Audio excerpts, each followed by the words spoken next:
Throughout NASCAR's long history, there's been plenty of close championship battles.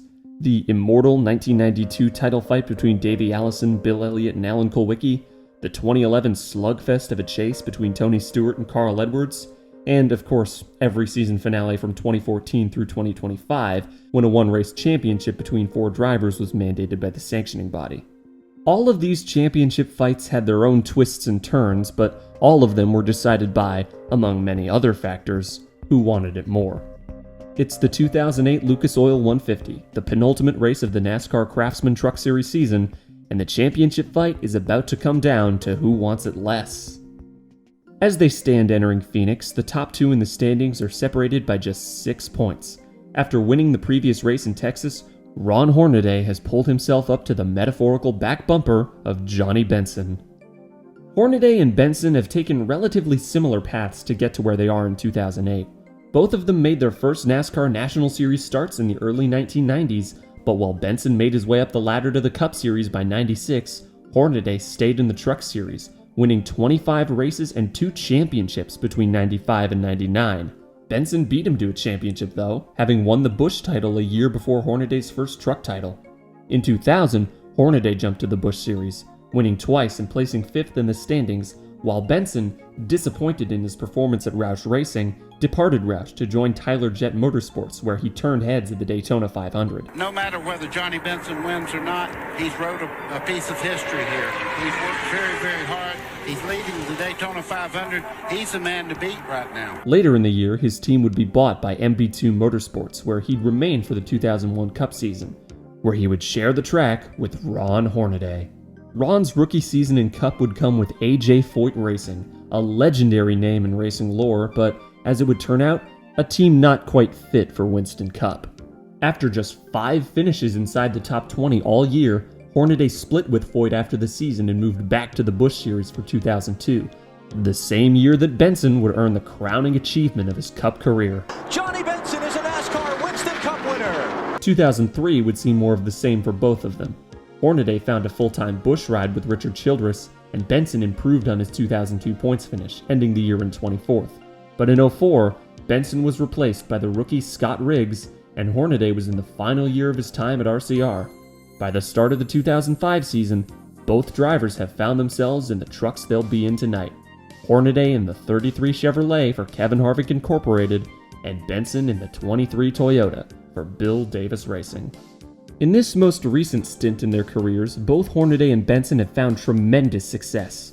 Benson has won 14 of the 98 races run since the start of the 05 season, and Hornaday's just behind him with 13, the highest and second highest win totals in this span. The 05 and 06 titles went to Ted Musgrave and Todd Bodine, but last year, Hornaday took back the crown. This year, the championship battle didn't begin to really sort itself out until the 13th race at Kentucky, when Hornaday, Benson, and Matt Crafton established themselves as the 3 frontrunners. Crafton quickly faded as Benson and Hornaday continued to rise. A wreck at Bristol saw Ron fall behind by 119 points, and a few weeks later in Las Vegas, Benson still has a sizable lead. It's looking like he'll sail to a championship unopposed. Problems with Johnny Benson. He gets into the wall. Not only was he your race leader, he is your points leader, but that could change tonight. A right front tire failure erases all but 1 point of his lead over Hornaday with 6 races to go. A few weeks later in Martinsville, they're running 1-2 with the checkered flag in sight, and Hornaday is looking to hold on to a slim lead in the points. You can see Johnny. Oh, Hornaday's out of gas. He's out of gas. Hornaday goes to the inside. He looks like he keeps it going though now. But pick back up. If you watch, it won't go now. Out again. There he is, out of fuel right now. A huge event taking place here as Hornaday trying to move back and forth to get fuel on the pickup. Over the next 2 races, Hornaday outduels Benson just enough to claw his way back into the fight, with just 6 points standing between them as they head to Phoenix International Raceway. It's fair to say that both sides of this battle have had some misfortune in recent weeks, but if they think it's going to let up tonight, they've got another thing coming. Benson will start mid-pack, having qualified in 14th place. He'll have some work to do if he wants to hold on to his slim point lead, because Hornaday has put his truck on pole. Before the engines are fired, a 21-gun salute gives us a good indication of how the night will go. Present our nation's color and offer a gun salute in recognition of America's veterans. By the national anthem and command to start engines, the microphone has been switched out for a functional one, and the trucks roll off of pit road without further incident. Everyone's expecting a close battle between the title contenders tonight. Speed Channel pulls up a graphic of their results on flat tracks so far this year, and they've both been stellar, with Benson earning a first and Hornaday earning a couple of wins. Always double check your graphics, kids. Hornaday's starting alongside Kyle Busch, who at this stage in his career only has 9 of what will become 67 truck wins, the most in series history. His average finish of 7th this season would likely have seen him far ahead of Hornaday and Benson in the points had he ran the full season, something he won't ever do in the Truck Series. The green flag waves and Hornaday clears Busch off of turn 2, but he cuts much lower than Busch through the dogleg, allowing him to regain some momentum and pull alongside the 33. As he's on the outside heading into the sweeping 3 and 4, Busch is able to wait a little longer to get on the brakes than Hornaday. But Ron, needing every spot he can get in the championship fight, isn't willing to concede the position. He stays on the gas as much as he can, and with cold tires and a shorter turning radius than Busch, his truck begins to break loose. Their truck, Hamilton's already. There goes Ron Hornaday. He turns around. Into the wall he goes. The left front of the truck. And problems with the 71 getting into him as well. Johnny Benson got a piece of that. He got a piece of Ron Hornaday. Johnny Benson, yes, on the right side of that truck, more damage. These two trucks separated by just 6 points, and they didn't even make it to the start-finish line for lap 1. Hornaday gets clobbered by J.R. Fitzpatrick and tagged by championship rival Benson. The 33 truck is destroyed and he heads straight to the garage. Meanwhile, Benson's damage is so minimal that he might not even need to pit. He does just to be safe, but the truck looks good and they send him back out. Benson's familiar with this set of circumstances, as just 2 years ago in this race, he spun on the second lap and came back to win. It's fair to say that spirits are still high in the 23 pit box. The same can't be said for his rival. In the garage, the 33 team has it all to do. A broken rear track bar, left front A-frame, and radiator will all need to be replaced, not to mention the oodles of cosmetic damage. It's all hands on deck as a few members of Eric Darnell's crew come over to help. Hornaday and Darnell aren't teammates. They don't even drive for the same manufacturer. You might think a few guys are just borrowing Roush Racing fire suits, but Ron confirms post-race that these are in fact Roush crew members who just wanted to help out. Johnny makes multiple pit stops to ensure his truck is as repaired as it can possibly be, and by the restart, he's back in 27th. 7 laps later, he's already broken into the top 20. Around the same time, Ron Hornaday is already climbing back into his truck.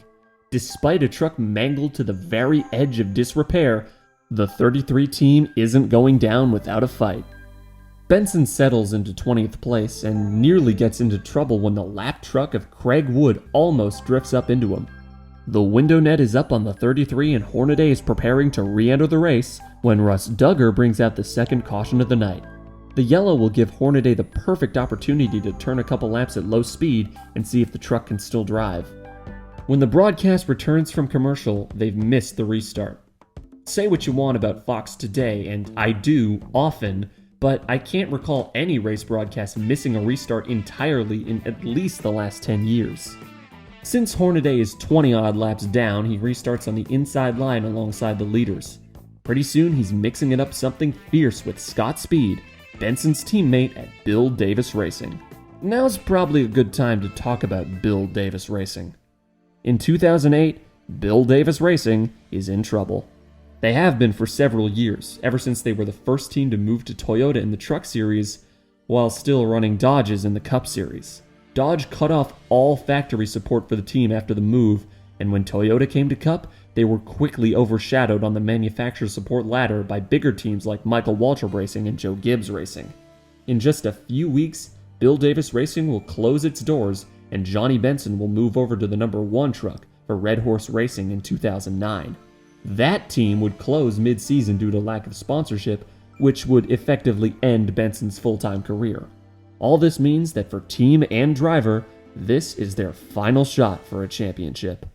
TJ Bell takes Benson and John West Townley 3 wide into turn 1, and Benson wisely backs out of it. As Hornaday is passed by the rest of the field, he's eventually caught by Benson. For the first time today, the two championship rivals get a good look at each other. The reason Hornaday is still on the track is because of trucks like that. The aforementioned Craig Wood, who is, respectfully, slow as fuck. There's a chance, a small chance, that Hornaday could pass him on pace, despite being so many laps down. By the 1/3 point in the race, Benson is stuck hovering around 20th, while Hornaday is up to 29th. Far ahead of either of them, a battle for the lead is developing between Cup Series regulars Kevin Harvick and Kyle Busch. Harvick's taking the lead away from Kyle Busch, or is he? Kyle hangs tough on the outside. Kevin Harvick decides, I'm going to challenge for the top spot here. Kyle Busch says, no, not yet. I'm going to hold on to this. So Kyle Busch on the outside, Kevin Harvick on the bottom. They continue side by side here at Phoenix. Mid-pack, Benson is on the back bumper of Dennis Setzer, looking to regain 20th place. By now, he's realized that the damage to his truck has put an upper limit to his performance tonight, and he'll have to get more aggressive if he wants to extend his points lead. In 3 and 4, he's reminded of the risks of aggression as he nearly slides up into Setzer, similar to what Hornaday did. Ahead of them, Benson's teammate Speed is battling with a young Brad Keselowski and his menacing stare when the luck runs out for the slowest truck on the racetrack. This time it's the 50 of Craig Wood. Okay, I know what the comments are going to look like, so let's get it all out of the way now. Craig Wood looks like he'd be the subject of an article in the Daily Mail. Craig Wood looks like he'd place in the bottom half of an Owen Wilson impersonation contest. Craig Wood looks like nobody told him that this picture was going to be taken. Or at least nobody told him the flash would be on. Does Craig Wood look a little bit like Spicoli? There you go, Michael. That's a spirit. On the ensuing set of pit stops, TJ Bell takes 2 tires and jumps to second place, nearly taking out Todd Bodine and Kevin Harvick in the process. The race restarts on the 69th lap, and pretty soon, Bell's strategy reveals itself to be, bad. By lap 77, Benson's up to 15th and is battling Colin Brown. Like I said before, he's getting aggressive. Look at Colin Brown! 6, he's going to go around. Into the wall goes Colin Brown. And that was contact with the 23 of Johnny Benson. Colin Brown's truck is totaled, but Benson avoids damage again. Benson restarts next to TJ Bell, whose tire strategy has sent him tumbling down the order. He doesn't need to be aggressive to get past Bell. If he plays it clean, he'll be past him in less than a lap. But once you turn up the aggression, it's hard to turn it back down. Oh, Johnny. Oh, no, Johnny's in it. Johnny Benson gets involved in this one once again. The 7 gets into the wall, and now a caution comes out, and our championship contender gets involved again. This is damage. This will hurt that truck. The entire right side of Benson's truck has been flattened. He brings it around to pit road and the team supplies a big fucking hammer, but this crew member takes a swing with his hands before his buddy takes it and starts kind of weakly bonking the back of the truck. At the same time, Ron Hornaday comes back down pit road to repair some of the lingering damage from the lap 1 catastrophe. Both of the championship contenders have been reduced to this. The race restarts on lap 95, and after a few laps battling with each other, Kevin Harvick takes the lead away from Kyle Busch. Benson is pulled behind the wall, and Ray Dunlap reveals the scope of the damage. Adam, down on my end, it's almost amazing how the damage on this 23 was similar to what we saw earlier on Ron Hornaday's. On the right front of Johnny Benson's truck, they've got to replace the rotor. That's Billy Haggerty there that's working on it. He's the truck chief for this team. They're getting ready to take that rotor off, put a new one on, and a brake caliper. On the rear end, it was the track bar, and they decided that it was going to break, so they're replacing it, taking the old one off, putting on a new track bar. It's going to be at least another 15 or 18 laps to get this work done, and the time is ticking by for Johnny Benson. It's moments like this that remind you that auto racing is truly a team sport. These crew members are guys who almost never get the spotlight to themselves, but in the penultimate race of the season, with the championship on the line, Billy Haggerty and company are front and center. In the era of the mandated one-race championship finale, a lot of NASCAR fans pondered the mythical possibility of a race where every contender crashed early, and the focus turned to the garage as the crews frantically tried to repair the cars as fast as possible. Of course, that era has now come and gone, and this never came to pass. But if you're looking for something similar, this race may be as close as we'll ever get. The 23 truck is in the garage for 20 laps, and with 28 to go, he's now just one position ahead of Hornaday. 33 laps down, Hornaday is effectively out of trucks to pass, save for Benson.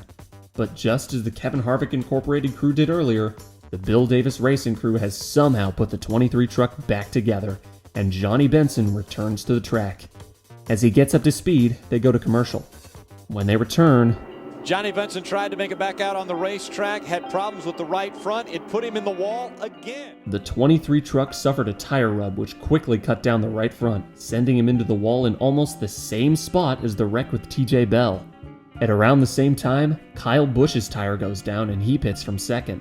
Unless the new tires can give him a serious boost, Kevin Harvick now has this race locked up. Almost immediately after the restart, the caution comes out again. Oh, and problems again with the 23. Johnny. This one isn't fully on him. Kenny Wallace and John West Townley crashed behind him, which was probably the initial reason for the caution. These were completely separate incidents, and there isn't footage of what happened to Benson. But regardless of the yellow, Benson's off the track again. After a few more minutes behind the wall, Johnny Benson returns to the track, where he'll stay until the checkered flag. The green flag flies for the final time, and Kyle Busch gets to work right away. Within 5 laps, he's up to second, but Kevin Harvick has built up an insurmountable lead. Even though it started off looking like a bad night for Kevin Harvick, his race truck had problems early on. He is going to win at Phoenix, Good job, buddy. and that makes everything better. Kevin Harvick wins the 2008 Lucas Oil 150. Far behind him, Ron Hornaday limps across the line 34 laps down in 25th. Johnny Benson, after getting into 5 separate incidents throughout the night, finishes 26th. I think if you got me and Ron together, we're going to have to go have a beer or something. It was horrible for both of us. And, I don't know what happened at the start with Ron, and then when he come across the track, we kind of caught as we went by. And, that's just, like I said, I don't know what happened with him, but that was on that one. And then after that, I haven't seen anything with the 7. I felt like I was underneath him, felt like he come down. And then we hit, and then pretty much ended our day, so. Kyle was up on the outside. I know he was there, but I figured I got in the corner decent enough, but he rolled the outside real hard, and he turned me sideways, and he didn't do it, just the air did, and I don't know, just one of them things. It looked like I never raced for a championship in my life, and I wrecked it on the first lap. So I'm going to take all the blame. I'm going to thank all the guys that worked so hard at KHI. After all of that, they would head to Homestead Miami Speedway with 1 position's worth of points between them. Effectively, whoever finished ahead of the other would win the title. That race was the opposite of this one. Benson and Hornaday were at the top of their game in Miami, delivering one of the greatest championship finales in Truck Series history. I highly encourage you to go watch this race, or at least the restart with 40 laps to go. But of course, only one of them could win it all. 1 lap of racing to go. 1 truck separates Johnny Benson and Ron Hornaday. Guys, I think he has too far to go. I don't think he can catch him, Mikey. He's gaining on him on the inside of Johnny Benson is Travis Quapple trying to pass that truck. I don't think so either. I think Johnny Benson's going to be your champion. Hey, remember Atlanta? Ryan Newman passed Ron Hornaday for the lead. Cost him 15 points. Piece of cake. Johnny Benson currently running in the 6th spot. Could that be enough for a championship? Coming out of turn number 4, it's going to be Todd Bodine winning the race, and Johnny Benson will win the championship. Buddy, you are